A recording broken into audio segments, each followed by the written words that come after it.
नमस्कार। मैं MD Khalid, neurotherapist.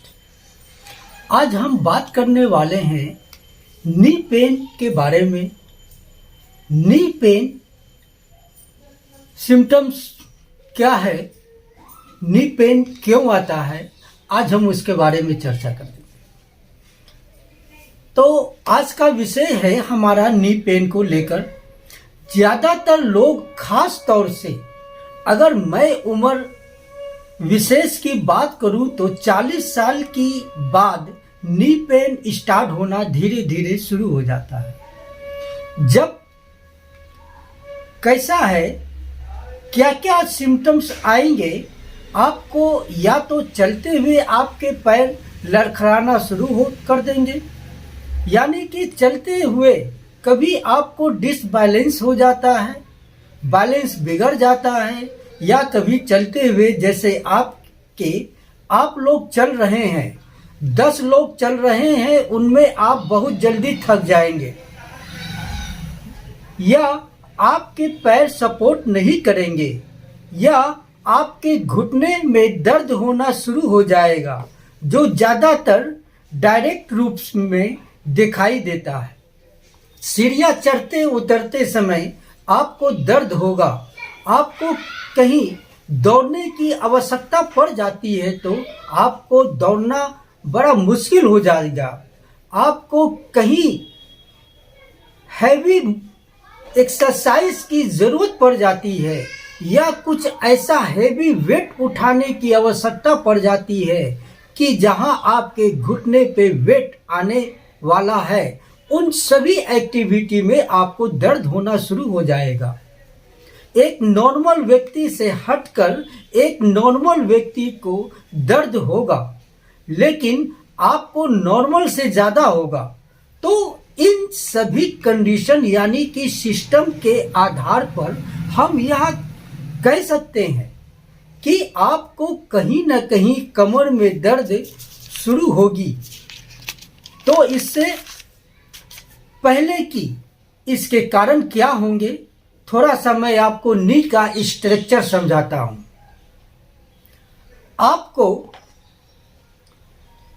आपको इंस्ट्रूमेंट दिख रहा है, ये दिख रहा है आपको। मैंने दोनों तरफ से दिखाऊंगा, चारों तरफ से दिखाऊंगा ताकि आपको ये समझ आ जाए कि कहाँ कौन सी दिक्कत हो सकते हैं। ठीक है, आप इसको देख रहे होंगे, ये एक नीचे की बोन है। नीचे दो बोन होते हैं, एक टिबिया एक फिबुला बोन होता है, और ऊपर है फीमर बोन। ये जो आप देख रहे हैं ये फीमर बोन है। जैसा कि मैं आपको दिखाना चाह रहा हूं, ये जो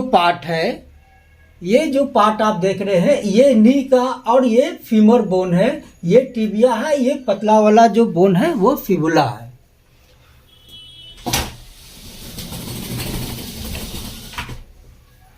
तो इस तरीके से आपने इसमें देखा। तो फीमर बोन, ये आपकी फीमर बोन है, और नीचे 2 हड्डियों पे आपका घुटना टिका हुआ है।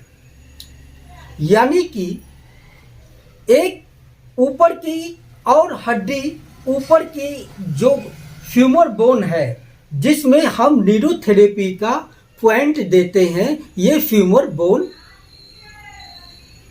आकर ये घुटने का शेप बनाती है। तो ये जो ऊपर वाला आप पार्ट देख रहे हैं, ये जो ऊपर वाला आप जो पार्ट देख रहे हैं, ये फीमर बोन, और ये फीमर कोंडाइल बोलते हैं इसको। और ये जो नीचे का जो बोन देख रहे हैं, और जहां दोनों बोन आकर मिल रहे हैं, ये टिबिया कोंडाइल बोलते हैं। घुटने का शेप बनाती है ये दोनों ज्वाइंट, ये आप देख रहे हैं, यानी कि थाई बोन जिसको बोलते हैं हम, थाई बोन जो है यानी कि आपकी थाई है इसकी बोन के नीचे आकर घुटने का शेप बनाती है। दूसरा आप देखेंगे नीचे जो बोन है आपके पैरों की जो बोन है उसको काफ मसल्स बोलते हैं। जैसा कि आपने देखा होगा कि काफ मसल्स जो है हमारा ये नीचे पीछे का हिस्सा हुआ, ये आगे का हिस्सा हुआ और इसके पीछे का हिस्सा वो काफ मसल्स हुआ। बोन बोलेंगे जो आपके पैर का बिल्कुल जिस पर हमारा वर्टेब्रा टिका हुआ है, तो इस बोन के ऊपर का हिस्सा इसके नीचे का हिस्सा इसका नी के ज्वाइंट को बनाता है। यानी कि इस प्रकार बोन होगी, ऊपर की बोन अलग है, नीचे की बोन अलग है। इसके सामने एक और बोन है, ये वाली इसको पटेला बोलते हैं। जैसा कि आप स्ट्रक्चर में देख रहे हैं कि ये जो एक चक्री है, ये जो चक्री है इसको हम पटेला बोलते हैं। आप ये वाली बोन देखेंगे, ये आपको दिख रही होगी, ये पटेला है। यानी कि घुटना आपका मेन 3 बोन से मिलकर बना है। मैंने 3 बोन से मिलकर बन रहा है। अब इस पटेला की क्या जरूरत है? अलग से एक हड्डी भगवान ने दे दी, अलग से आपको पटेला इसकी क्या जरूरत है? पटेला इसको बोलते हैं कैप ऑफ नी बोलते हैं। कैप क्या है? कैप क्या है? अगर ये ना हो तो ये कितना भी मुड़ सकता है, पीछे की तरफ कितना भी मुड़ सकता है और मुड़कर ये यू शेप में चला जाएगा। तो इसको सपोर्ट करने के लिए ये पटेला बोलते हैं। लेकिन ये पटेला एक्सीडेंट में चूर हो जाए तो घबराने की बात नहीं, पटेला को निकलवा सकते हैं, इससे कोई खास परेशानी नहीं है। कुछ साल पहले यानी कि हमको याद है 1996 में हमारे हॉस्पिटल में एक मरीज पटेला एक्सीडेंट में उसका पटेला चूर लेकर आया। हमारे डॉक्टर साहब ने पटेला को निकाल दिया। तो मैं सर से बात किया कि सर आपने ये जो चक्री निकाल दिया है तो इससे पेशेंट को क्या दिक्कत होगा? तो सर ने हमको एक चीज बताया कि तुम्हें मालूम होगा शायद कि जितने भी जानवर जो हैं तो उनको चक्री होता है, यानी कि पटेला होता है उनको। और जैसे कि एक ऐसी जानवर है जो बहुत ज़्यादा दौड़ती है, जैसे कि आपने देखा होगा हिरन को, हिरन में पटेला नहीं होता है और वो कितना तेज दौड़ती है। तो हम बोले चलो ये हो सकता है ऐसा। लेकिन वो जो पेशेंट था और 25 साल पहले की बात थी ये, और आज भी साल 2 साल 4 साल 5 साल पे वो पेशेंट हमसे मिलते रहते हैं। यानी कि रास्ता में इधर उधर हमसे भेंट मुलाकात होते रहते हैं, प्रणाम पाती होता रहता है हमसे।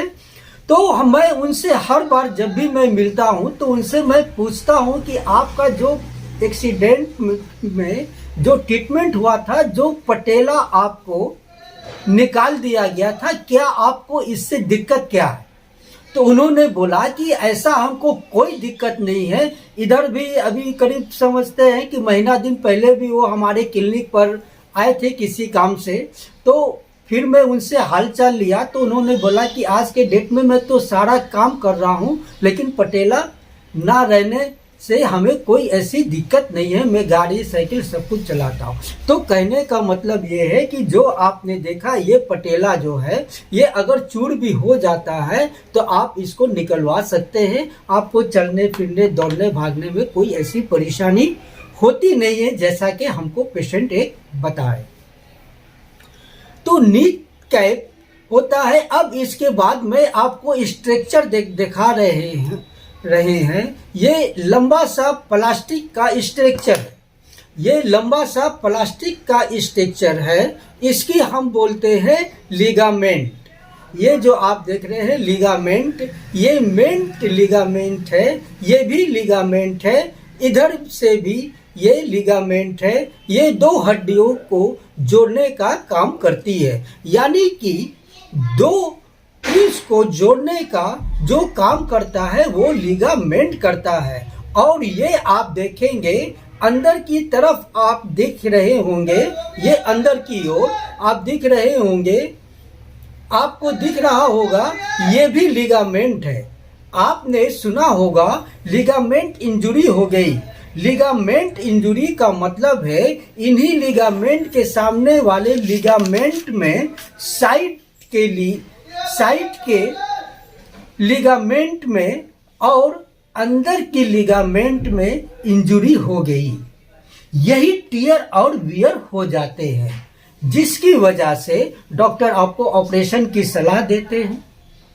जब इनमें दिक्कत आ जाएगी, जब एक और आता है टेंडन्स। तो टेंडन्स क्या होते हैं? जो छोटे छोटे रिपोर्ट होते हैं, जो छोटे छोटे सपोर्ट होते हैं ज्वाइंट के, ये तो एक बड़ी रस्सी हो गई। छोटे छोटे जो सपोर्टर होते हैं उनको टेंडेंस बोलते हैं। जैसे आपके टेंडेंस आपके छोटे हड्डी के बीच में जो पाए जाएंगे वो लिगामेंट कम ही टेंडेंस आपको जोड़ने का काम करेंगे।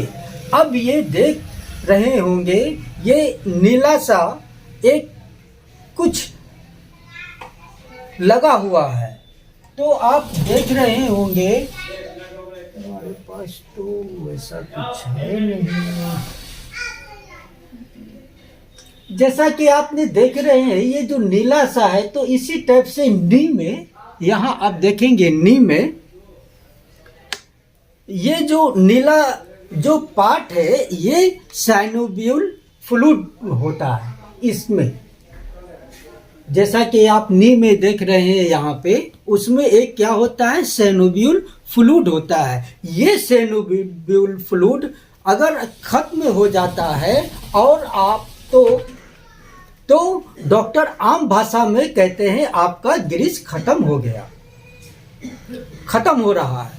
और ये फ्लूइड एक थैले के अंदर होता है, छोटे छोटे इसकी थैली बनी हुई है जिनको वात बोलते हैं। क्या बोलते हैं? वात। आपने सुना होगा वातसाइटिस। जब इस फ्लूइड के थैली के ऊपर खरोच आ जाती है, इन्फ्लामेशन हो जाती है, तो घुटने के एक्सरे में लिखा होता है वर्साइटिस, नी पेन। वर्साइटिस। वर्साइटिस का मतलब है कि साइनोवियल फ्लूइड जिस थैली में है, जिस सेट में है, उस थैली के ऊपरी लेयर में कहीं ना कहीं टियर और वियर हो गया, टूट फूट हो गई, जिसकी वजह से इसे इन्फ्लामेशन आ गई है। अब ये इसके अंदर एक और चीज तो फ्लूइड हो गया। कार्टिलेज क्या है? ये हड्डी के, ये आप जो देख रहे हैं, ये जो आप देख रहे हैं, इसके अंदर जो है कार्टिलेज होता है। बोन दिख रही होगी इस तरीके से। फीमर बोन जो बनी हुई है, फीमर बोन के ऊपर की कवरी, यानी कि हड्डी के ऊपर की कवरी, जैसे कि मेरे हाथ की ये चर्बी है, मेरे हाथ की ये चर्बी है, स्किन है, क्या करती है? मेरे अंदरूनी ऑर्गन्स को, अंदरूनी लेयर को बचाने का काम करती है। धूप से, पानी से, टेम्परेचर से, हर चीज से, धूल धक्कर मिट्टी आदि के कण से अगर इंटरनल बॉडी को बचाने का काम करती है, तो वो क्या करती है? तो वो स्किन करती है। अब ये स्किन अगर हट जाए तो मेरा जीना मुश्किल हो जाएगा। अगर ये स्किन अगर हट जाए तो क्या होगा? हमारा जीना मुश्किल हो जाएगा, क्योंकि धूल मिट्टी आदि का कण पूरे के पूरे मांसपेशियों पर ये चिपक जाएंगे। तो ऐसे ही इसकी जो हड्डी की कवरी है उसको कार्टिलेज बोलते हैं। जब ये कार्टिलेज घिस जाएंगे तो ये हड्डियां आपस में टकराना शुरू हो जाएगी। जैसे कि कार्टिलेज इसके अंदर है, ये दो हड्डी है और इसको अगर हम चला रहे हैं तो ये कार्टिलेज अगर घिस जाती है तो ये चलते चलते कार्टिलेज खत्म हो गई तो क्या होगा, हमारा घुटना एक दूसरे में लगड़ खाएगी। तो इसको कार्टिलेज बोलते हैं। जब ये कार्टिलेज घिस जाएंगे तो ये हड्डियां आपस में टकराना शुरू कर देंगी। तो जब ये हड्डियां आपस में टकराएंगी तो आपको बहुत भयंकर पेन होगा, दर्द होगा। आपके लिए 10 कदम चलना भी मुश्किल हो जाएगा। जब डॉक्टर आपको ये बोलेंगे कि कार्टिलेज घिस गई है तो ये तो हुआ इसका स्ट्रक्चर, यानी कि ये किस प्रकार का घुटना बना हुआ है। मैं उम्मीद करता हूँ आपको समझ आया होगा। नी में कौन सी चीजें कहाँ होती है। दूसरा, कार्टिलेज भी घिस जाते हैं। कार्टिलेज घिसने का डिजेनरेशन होता है। डिजेनरेशन का मतलब आपकी उम्र धीरे धीरे बढ़ती जा रही है, उम्र बढ़ रही है, वेट ज़्यादा है। वेट की वजह से वेट का असर जो है आपके घुटने पर पड़ेगा। जो घुटनों पर पड़ेगा धीरे धीरे कार्टिलेज पर इसका असर आएगा। या आपके उम्र भी बढ़ रहे हैं तो ये डिजेनरेशन हो रहा है। यानी कि आप देखे होंगे कि अगर छोटा बच्चा अगर है, मान लिया जाए कि 5 साल का बच्चा है और उसको हम 5 किलो का बोरिया दे देते हैं जिसमें अनाज भरा हो, तो क्या वो 5 साल का बच्चा अपने सर के ऊपर रखकर अपने घर तक जा सकता है? नहीं जा सकता है। 4 कदम चलने के बाद वो बच्चा बैठ जाएगा, 2 कदम चलने के बाद वो बच्चा बैठ जाएगा, क्योंकि उसका वेट कहाँ जा रहा है, नी पर जा रहा है, क्योंकि ऊपर उसका जो है कि वजन उससे ज्यादा पड़ रहा है। इस घुटने से उस ऊपर का जो स्ट्रक्चर आप देख रहे होंगे, बॉडी जो है, ये जो बॉडी जो आप देख रहे हैं, तो ये ऊपर का बॉडी हेल्थ हो गया, यानी कि बहुत ज्यादा हो गया है। तो नीचे उसका वेट जो है कहाँ आएगा, हमारे एंकिल पर आएगा। तो जब एंकिल पर जब हमारा एंकिल पर आएगा, घुटने पर आएगा, जब घुटने पे आएगा तो घुटना क्या होगा, हमारा आपस में लगड़ खाएगा और लगड़ खाने के बाद हमारा घुटना धीरे धीरे जो है कि घिसना शुरू कर देगा। तो घुटने में दर्द आ सकता है इस तरीके से।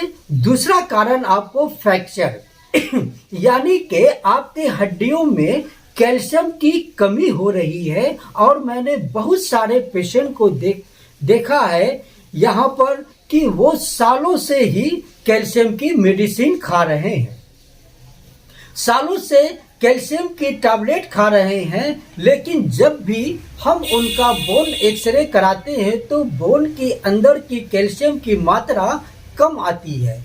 इसका मतलब यह है कि जो आप कैल्शियम खा रहे हैं वो बॉडी के बोन्स को नहीं मिल रहा, तो उसमें ओस्टोपोरोसिस यानी कि हड्डी खोखली शुरू हो जाती है, और जिसकी वजह से आपके हल्के झटके से आपके घुटने में दर्द आ जा सकता है और फ्रैक्चर हो जाता है।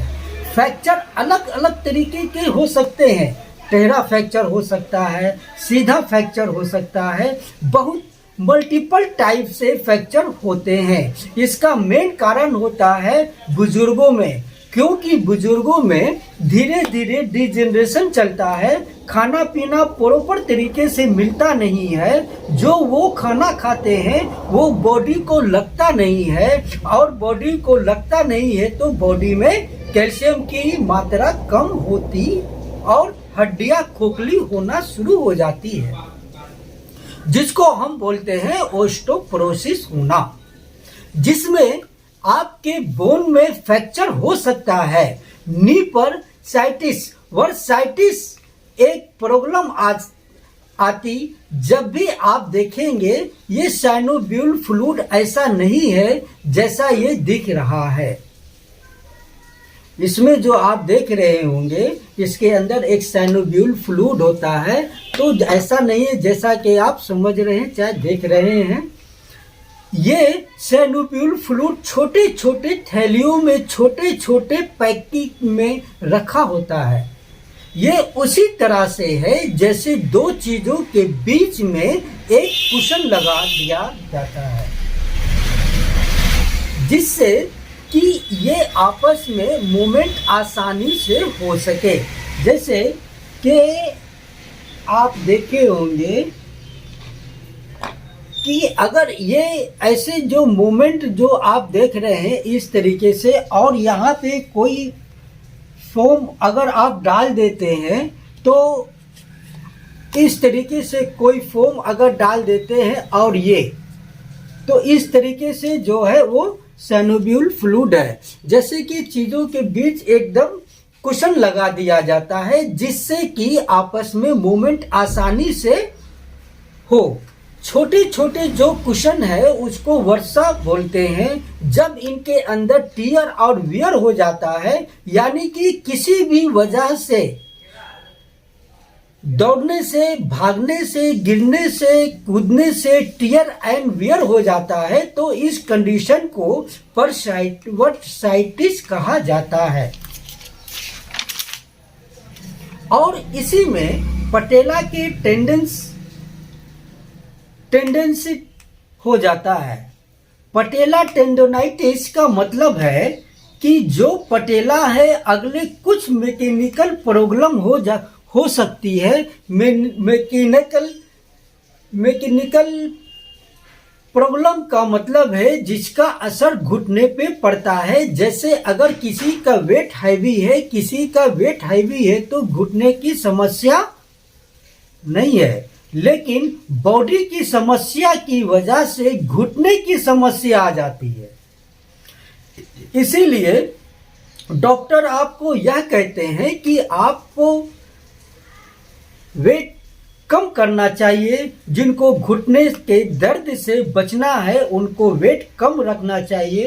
तो कहते हैं कि बॉडी वेट जो आइडियल वेट है कि भाई एक ओबियल वेट है कि एक अगर आपकी 5 फुट 7 इंच के करीब हाइट है, या 5 फुट 3 इंच है, या 5 फुट 5 इंच है, तो आपका आइडियल 70 केजी माना जाता है। 70 से लेकर 75 केजी माना जाता है। तो अगर आपकी बॉडी का 1 केजी फालतू हो जाता है तो इसका मतलब यह है कि घुटने पे 5 गुना असर हो जाता है, यानी कि 5 गुना वेट बढ़ जाता है, यानी कि 5 गुना तो उनके घुटने खतरे में है, उनके घुटने इमरजेंसी पोजीशन में है, उनके घुटने की जान खतरे में है। तो यानी कि ओवरवेट उसकी वजह से घुटने की समस्या आ सकती है। तो घुटना जबकि ठीक है, उम्र जबकि ठीक है, घुटने जबकि मजबूत है, लेकिन ओवरवेट की वजह से आपकी घुटने परेशान हो जाती है। और दूसरी समस्या बताता हूं कि लगातार आप वेट की लगातार कम करते चले जा रहे हैं, यानी कि बहुत सारे लोग अलग अलग टैबलेट के माध्यम से, सिरप के माध्यम से, डाइट प्लान के माध्यम से, कुछ स्ट्रगल के माध्यम से फास्टिंग कर अगर आप लगातार वेट कम कर रहे हैं तो उसका असर भी आपके घुटनों पर पड़ेगा। घुटने पर पड़ेगा तो बहुत तेजी से वेट कम नहीं करना है। बहुत तेजी से वेट कम होगा तो मसल्स लूज हो जाएंगे, तो मसल्स और बोन के बीच में कोऑर्डिनेशन बिगड़ जाएगा। मेरा हाथ मूवमेंट कर रहा है, ये मसल्स और बोन के कंडीशन के साथ काम कर रहा है। अगर बहुत तेजी से वेट लूज करा तो आपकी चर्बी लटक जाएगी, मांसपेशी लटक जाएंगी, इसकी स्किन लटक जाएगी, जिससे आपका बोन और मसल कोऑर्डिनेशन बिगड़ जाएगा। आपकी नी में पेन हो सकता है। कारण एक और हो सकता है डिसलोकेटेड।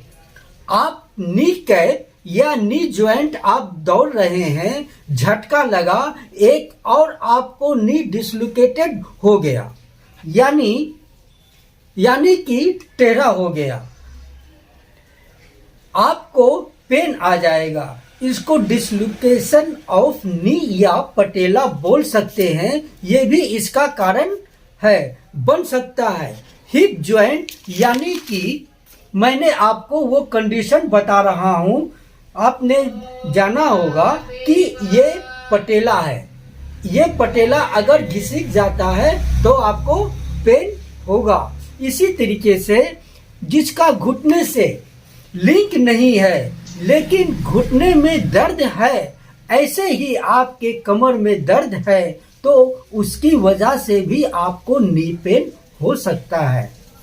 क्योंकि L4 जो मनका है, L4 जो वर्टिब्रा है, L4 से निकलने वाली नर्व आपके घुटने को ब्लड सप्लाई पहुंचाती है। मैंने बहुत सारे पेशेंट को देखा है कि जो कमर दर्द के पेशेंट है उनको घुटनों में दर्द आ गया, क्योंकि अगर वो क्रैम्पसन, डिस्क बल्ज, हर्निएशन, लैंडोसिस, ये सभी समस्या अगर L5 के मनके के ऊपर हो गई तो फिर इसका असर आपके घुटने पर होगा। क्योंकि L4 L5 के बीच से जो नर्व निकलेगी वो आपके घुटनों को ब्लड सप्लाई पहुंचाती है, तो कमर की वजह से भी घुटने दर्द हो जा सकते हैं। ऐसा मैंने देखा है। हम कमर दर्द का इलाज करते हैं, घुटना का दर्द अपने आप ठीक हो जाता है। इसी प्रकार अगर आपकी काफ मसल्स में लंबी समय से दर्द है तो उस वजह से भी आपके घुटनों में दर्द आ सकता है। तो ये रीजन है, जो घुटना खुद जिम्मेदार नहीं है लेकिन दूसरे की गलती अपने ऊपर ले लेता है, यानी कि उसको दिक्कत होती है। ऑर्थराइटिस का मतलब है इन्फ्लामेशन होना। वैसे तो कहा जाता है कि 100 से ज्यादा ऑर्थराइटिस की कंडीशन होती है, लेकिन मेन जो है उसमें है ऑस्टियोआर्थराइटिस। ऑस्टियोआर्थराइटिस क्या है? Degeneration of knee joint, rheumatoid arthritis, जिस की RA पॉजिटिव बोलते हैं। रूमेटॉइड आर्थराइटिस आपकी आपकी इम्यूनिटी के ऊपर डिपेंड करता है। आपकी इम्यूनिटी को खत्म हो रही है और उस खत्म इम्यूनिटी को आपको ज्वाइंट पेन आ रहा है, इसका असर आपके ज्वाइंट पर आ रहा है। क्योंकि आपकी बॉडी में इन्फेक्शन दूसरे तरीके से वायरस बैक्टीरिया पूरे बॉडी में घूमते हैं, इसका असर आपके बॉडी के नी ज्वाइंट पर भी हो सकता है। ज्वाइंट की समस्या क्या है? गाइड क्या है? जब आपकी बॉडी के अंदर यूरिक एसिड की मात्रा बढ़ती चली जाती है, बहुत सारे एसिड की मात्रा बढ़ जाती है, या आपके बॉडी के अंदर टॉक्सिन शुरू हो जाते हैं, तो गोइलएडोस्कोपी नामक बीमारी आती है। खास तौर से छोटे जॉइंट पर पहले आती है, लेकिन इसका असर घुटने पर भी आता है। घुटने के चारों तरफ यूरिक एसिड जम जाता है। जैसा कि आप देख रहे हैं, ये घुटने के चारों तरफ जो है यूरिक एसिड जमा हो जाता है और इसको स्पष्ट तरीके से देखा जाता है। और वो छोटे छोटे आपके एक वर्ड यूज होता है, वो जो कचरा जो जमा शुरू हो जाता है, वो डॉक्टर कहते हैं कि आपके घुटने के चारों तरफ कचरा जमा हो गया, हड्डी बढ़ गया, क्योंकि आपके घुटने घिस रही है। जो घिसने को जो कैल्शियम है जो आपस में ही जुड़ जाता है और इसकी वजह से भी आपको नी पेन आ जाता है। सेप्टिक आर्थराइटिस का मतलब कि आपके बॉडी में इन्फेक्शन हुआ और उस पर असर घुटना पर दिखाई दिया। जैसे बहुत सारे लोगों को देखा है कि वायरल फीवर होता है। वायरल फीवर लंबे समय तक होता है। आपने सुना होगा कि जो वायरल फीवर लंबे समय से है तो मेरे जोड़ों में दर्द होता है। जो वो कचरा जमा हो जाता है उसको ओस्टियोपैथीज कहते हैं। तो ओस्टियोपैथीज कहते हैं यानी कि आपकी हड्डियां घिस कर वहां पे कचरा जमा हो जाना ओस्टियोपैथीज कहलाता है। कि अगर लंबे समय तक बुखार रहा तो उसका असर आपके हार्ट में जा सकता है, आपके लंग्स में जा सकता है, आपके जॉइंट में जा सकता है। एक केस देखा था बहुत पहले, एक लड़की उसकी उंगलियां टेढ़ी मेढ़ी हो गई, सारी उंगलियां।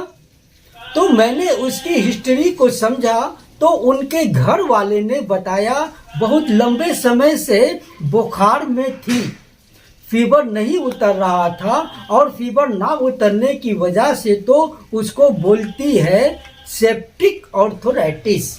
सेप्टिक यानी कि इन्फेक्शन की वजह से होने वाला आर्थराइटिस।